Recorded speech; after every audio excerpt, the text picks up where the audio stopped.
There is an entire city buried under a stretch of farmland in northern Egypt. Palaces, temples, wide avenues that once carried the traffic of the most powerful capital on the planet. And for 3,000 years, nobody knew it was there. Not one wall stands above those fields. No columns break the surface.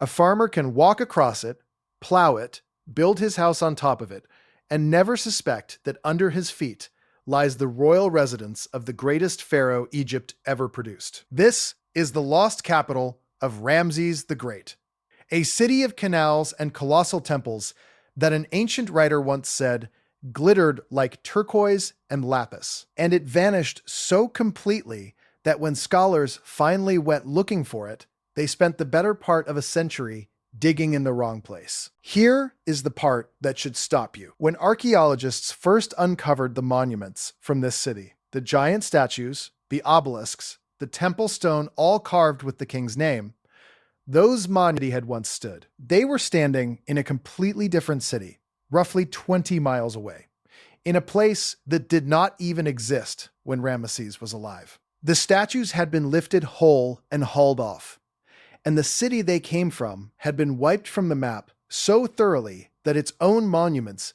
ended up wearing the name of the town that took them. Today, we are going to walk through exactly what happened to the lost capital of ancient Egypt, where it really was, why it disappeared, and why the buried city that scientists have now traced street by street has, after almost 100 years of work, still barely been touched. Because the official story explains how the city died, it does not explain what is still sealed under the soil, waiting. Stay with me, because the strangest thing about this place is not that it was lost, it is how completely it was hidden, and by what. Most people have never heard the name of this city.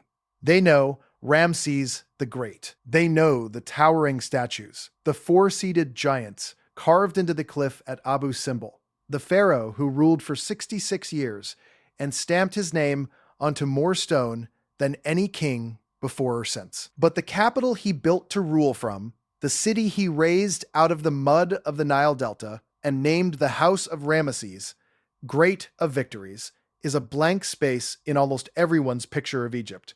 That blank space is the mystery. Because this was not a minor town. In its day, it was arguably the largest city in the ancient world.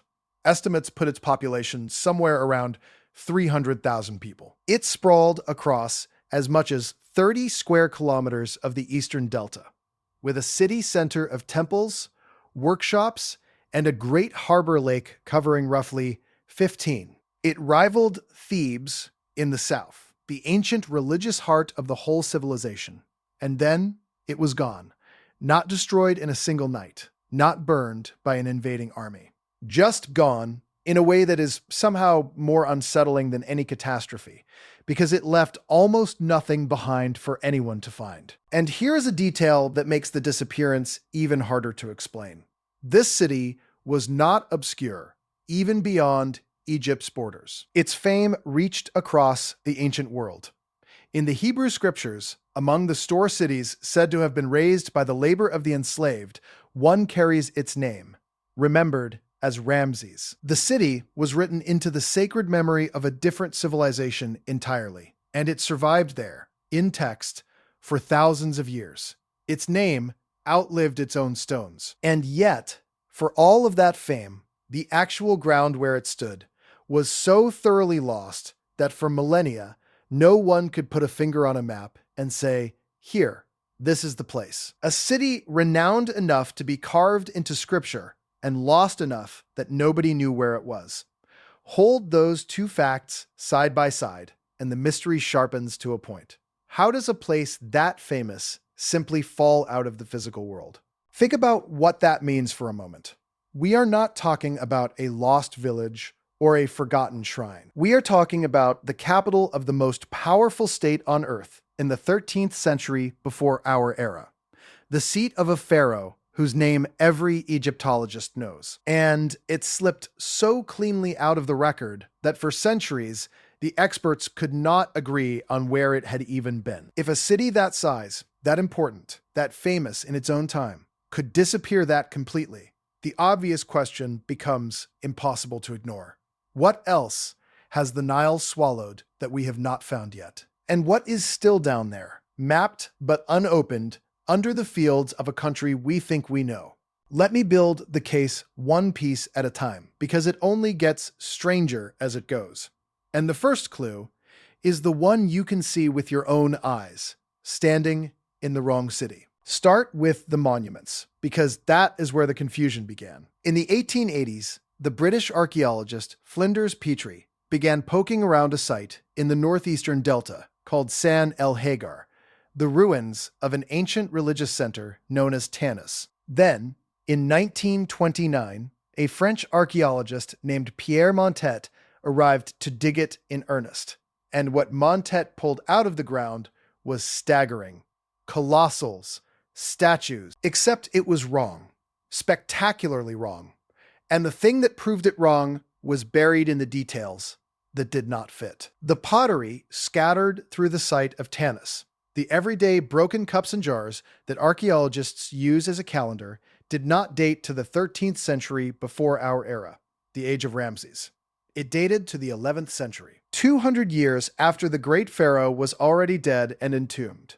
And there was a bigger problem, a geological one. The branch of the Nile that fed Tanis, the branch that made the city livable, had not even existed in Ramesses' lifetime. The river that watered Tanis formed later, so the city could not have been built by Ramesses, because when Ramesses was alive, there was no river there to build on. Montet had found the monuments. He had absolutely, unquestionably, found the stones that Ramesses carved, but he had not found the city that Ramesses built. He had found where those stones ended up. And there is a footnote to Montet's dig that deserves its own moment, because it shows how easily even a spectacular find can slip through the cracks of intact royal tombs, sealed burial chambers of later kings, holding silver coffins, a mask of gold, and treasure of a quality that stood comparison with the tomb of Tutankhamun itself. In almost any other year, that discovery would have stunned the world. But Montet made it in 1939 and 1940, at the exact moment a war swallowed Europe. The world had other things on its mind. The gold of Tanis was found, recorded, and then very nearly forgotten. Its significance drowned out by the noise of history at the worst possible time. And that is the quiet shadow over this whole story. The right thing can be uncovered at the wrong moment and simply vanish from memory a second time. It happened to the treasure, and it happened on a far greater scale to the city itself. Sit with how strange that is. A city full of a dead king's statues in a place that had no river when the king was alive, filled with pottery from 2 centuries after his death. It reads like a crime scene where every piece of evidence was moved, because that is exactly what happened. The statues, the obelisks, the temple walls, some of them weighing over 200 tons, had been dragged out of the original capital and floated by canal to a brand new city, then re-erected as if they had always belonged there. The later pharaohs did not just borrow a few blocks. They dismantled entire buildings and rebuilt them somewhere else. They stripped a capital for parts. And the reason they did it is the reason the original city vanished. That is the thread we are going to pull. But first, you have to understand what the original city actually was. And to do that, we have to talk about a poem that everyone thought was a lie. Long before any archaeologist put a spade in the ground, the ancient Egyptians left descriptions of this city in their own hand. Scribes in training copied out hymns praising the residents of Ramesses, texts we now file under names like the Papyrus Anastasi. And these hymns are extraordinary. They describe a city drowning in abundance, fields heavy with food, canals full of fish, storehouses piled high. They describe the capital shining, glittering, decorated in a way that sounds almost like fantasy, a place gleaming with turquoise and lapis, a paradise on the water where the king held court. For generations, historians read these hymns exactly the way you would expect. as propaganda, as flattery, as the ancient equivalent of an advertisement, a scribe buttering up his pharaoh with lines nobody was meant to take literally. The glittering city of Ramesses was assumed to be a poet's exaggeration, not a description, not a map, just praise. But look closer at the language, and the picture changes. Woven into these hymns are foreign words. Loan words borrowed from the Akkadian tongue spoken across the trade networks of the ancient Near East. Words for brickwork. Words for merchant trade. This was not a scribe inventing a fairy tale. This was a scribe describing a real, working cosmopolitan hub, a city so plugged into international commerce that foreign vocabulary had bled into the way people talked about it. The praise was not empty. It was reporting. And when archaeologists finally found and dug the real site, the reporting turned out to be accurate in a way nobody expected. Not a myth, not a metaphor, a record. The glittering trade capital in the hymns was a physical place, and it was still out there, waiting under the fields for someone to prove the poet's right. So, where was it really? The answer came from a different kind of detective work, the kind that reads rivers instead of statues. An Austrian archaeologist named Manfred Betock began studying the ancient geography of the delta, reconstructing where the vanished branches of the Nile had actually flowed thousands of years ago. Today, the delta has two great arms of the river reaching the sea. In antiquity, it had 4 or 5, and more than that over the centuries, branches that formed, ran for a few hundred years, then silted up and died. Betock traced the old, dead channels.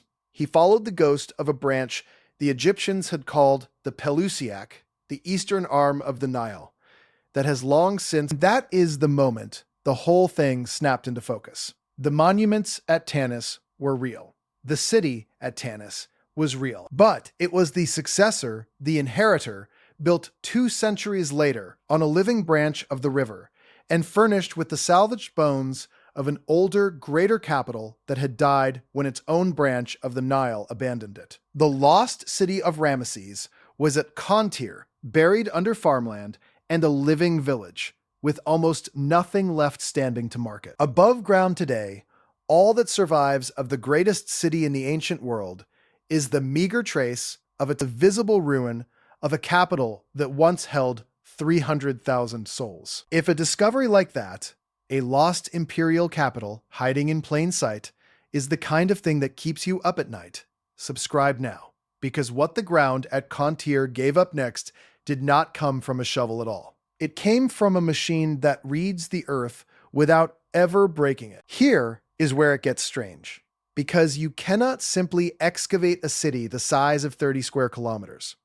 It would take not one lifetime, but many. Worse, the most important part of the city, the royal palace of Ramses himself, sits directly underneath the modern village of Qantir, where people live and farm and cannot simply be moved so someone can dig up a floor. And the water table in the delta is high, which means dig too deep in too many places, and the past drowns before you can read it. So for a long time, the greatest city of the ancient world sat there, located but unreadable, a name attached to a patch of dirt with no way to see what lay beneath. Then technology gave the archaeologists a key, not a drill, a magnetometer. The idea is quiet and almost eerie. Buried walls, ancient kilns, mud brick, fired clay, the burnt scars of old workshops, all of these disturb the natural magnetic field of the ground in tiny, measurable ways. Fire and human activity leave a magnetic fingerprint in the soil that lasts for thousands of years. Drag a sensitive enough instrument across a field, a cesium magnetometer, capable of detecting fantastically small changes, and you can map what lies below without lifting a single grain of earth. A German team, working through the Romer and Pelusiac Museum in the city of Hildesheim, brought this technology to Qantir under the direction of the archaeologist Edgar Pusch, with specialists in magnetic prospection reading the data. And what appeared on their screens had never been seen in Egypt before. In Pusch's own words, something like this had never been detected in the country. a ghost city drawn in magnetism, rising out of the fields. The plots showed streets, winding, purposeful streets laid out in quarters, the skeleton of a planned metropolis. They showed the outlines of houses, small and dense in some districts, larger and grander in others. They showed spacious administrative buildings. They showed the footprint of palaces. They showed the curved edge of a lakeshore, the great harbor that once connected this inland capital to the river and the sea. A whole city, block by block, appearing on a computer screen while the surface above stayed nothing but farmland. And threaded through this buried metropolis was a discovery that turned a lost capital into something with teeth. Because Ramesses did not build this city only to be admired. He built it as a war machine. And this is the part that reveals what the city truly was. Attached to the stables, the archaeologists found the workshops, not craft studios, arms factories. The ground gave up chariot parts, arrow shafts, flint arrowheads, javelin heads, daggers, scales of bronze armor. This was a production line for war, sitting right beside the horses that would pull the machines it made, and feeding it was one of the largest metalworking operations known from the ancient world. A bronze foundry sprawling across an area estimated near 30,000 square meters, where the fires roared and the weapons of an empire were cast. Ramesses had built a capital that was also a garrison, a factory, and a launching point. Positioned in the eastern delta, precisely because it sat close to the roads leading into the lands to the northeast, the frontier where his armies marched. The glittering paradise of the hymns was, underneath the glitter, a war economy carved into the mud of the delta.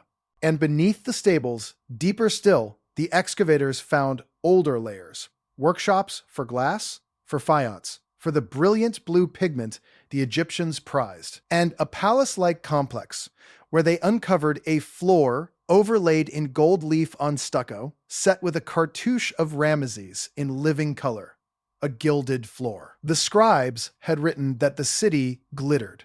Here, in the ground, was a floor that literally shone with gold stamped with the name of the king. The poem was not lying. It never had been. For decades, the description was dismissed as flattery, and then the earth handed back a golden floor and proved every glittering line of it true. So we have a war capital of 300,000 people, a city of temples and canals, and a golden-floored palace with the largest stables and one of the largest weapons foundries in the ancient world, mapped street by street beneath the fields. And now we come to the question the title promised.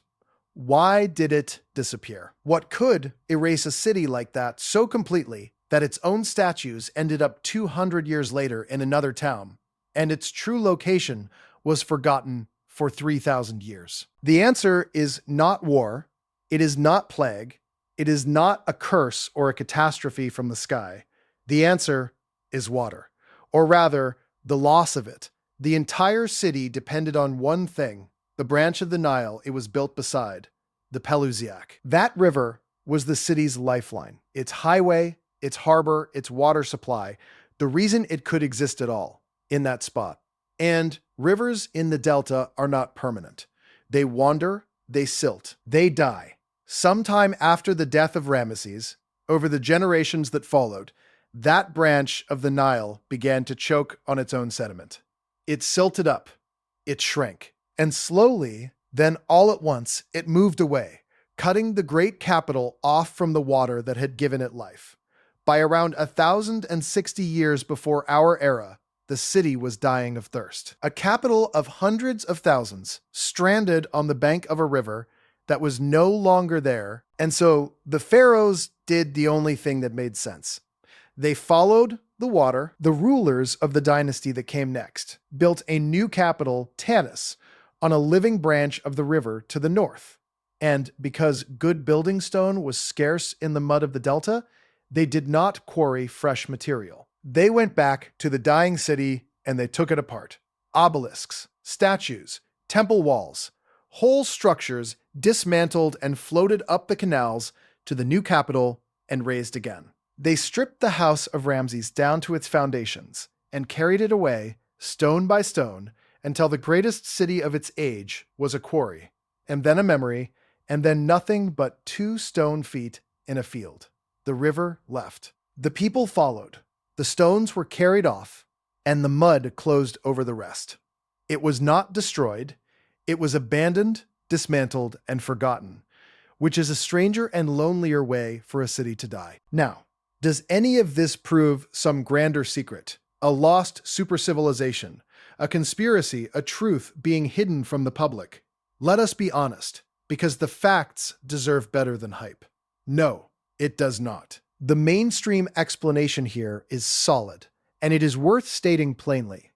Manfred Bietak's geological reconstruction of the shifting Nile is careful, tested science, and it explains the whole arc cleanly. Rivers in the delta really did migrate. The Pelusiac branch really did silt up and die. And the ancient Egyptians really did reuse building material as a matter of routine, all the time, everywhere. Because dragging a finished obelisk 20 miles was easier than carving a new one. The city was never truly lost to the Egyptians who dismantled it. It was only lost to us, to the later centuries that forgot where it had stood. There is no mystery in the movement of the stones. There is no secret being kept. A river moved, a city followed, and time did the rest. But strip away every wild theory, every whisper of something hidden, and you are left with a set of plain facts that are arguably stranger than any fantasy. The single largest city of its age, capital of the most powerful state on Earth, home to 1/3 of a million people, so completely erased that for 100 years, the wrong town wore its name, and the finest archaeologists in the world dug in the wrong place. A golden-floored palace and the biggest stables in the ancient world, mapped in magnetism beneath ordinary farmland. A war capital that a poet described as glittering, and the glitter turned out to be real gold. You do not need a conspiracy to be unsettled by that. You just need to look at what is actually there, or rather, at what is actually there and still buried. Because here is the fact that changes everything. After more than 90 years of work, after all the digging and all the mapping, only a fraction of this city has ever been touched. And I mean a fraction so small it should stop you cold. Roughly 1/3 of the site has been surveyed with the magnetometer. The machines have drawn the map. But actual excavation, spade in the ground, human eyes on ancient floors, has reached something on the order of 1/2 of 1% of the city center. Not 50%, not 5, half of 1%. No residential building has ever been fully excavated. No temple has ever been thoroughly investigated. The royal palace of Ramesses the Great himself lies underneath the living village of Qantir, where it cannot be reached at all. We have the outline of a metropolis, and we have opened almost none of its doors. The map exists, the city is there, and it sits in the dark under the fields, nearly whole, nearly untouched, its streets traced, and its rooms still sealed, waiting for a way in that may not come for another century. Think about what that means. If the ground gave up the largest stable in the ancient world and a floor of gold from that thin sliver of digging, what is in the 99.5% nobody has opened? The magnetometer sees walls and streets and buildings, but it cannot see what is inside them. It cannot read an inscription. It cannot find a sealed room. It cannot tell you what lies on a floor that no living person has stood on in 3,000 years. Everything we know about this city, all of it, comes from that 0.5%. The rest is a shape in the soil and a question with no answer. And that question opens onto something larger and more uncomfortable. If a capital this size, this important, this famous in its own day, could vanish so completely, then how much of ancient Egypt is still down there, drowned under shifted rivers and modern towns and quiet farmland where nobody thinks to look? The Delta is not a place of standing ruins and desert tombs. It is a place of mud, and mud buries everything. The pyramids we can see, the temples of the south we can walk through, but the cities of the Delta, the beating hearts of whole dynasties, are for the most part gone from view, dissolved into the fields, waiting for a machine to draw their ghosts. We think of ancient Egypt as a story we have finished reading. The truth is that we have barely opened the book, and one of its greatest chapters, an entire lost capital, is still sitting sealed in the ground exactly where it was left. So this is where it ends for now, not with a discovery, but with a door that no one has walked through. The lost capital of Ramesses the Great is not lost anymore. We know where it is. We have its name, House of Ramesses, Great of Victories. We have its map, drawn in magnetism across the fields of Qantir. We know why it died, abandoned by the river that made it. And we know that beneath that ordinary farmland lies a golden-floored palace, the greatest stables of the ancient world, temples never entered, streets never walked, and the sealed rooms of a city where 300,000 people once lived and worshipped and forged the weapons of an empire. Almost none of it has been opened. The king's own palace lies trapped under a living village, and the fields above it are plowed each season by people who will never see what they are standing on. It was the largest city in the world. It was stripped for parts and swallowed by the mud. And it is still there, nearly whole, waiting in the dark under the crops for someone to find a way in. The river left it. The centuries hid it. And whatever it still holds, it holds it exactly where it was left, 3,000 years down, under the soil of Egypt, unread.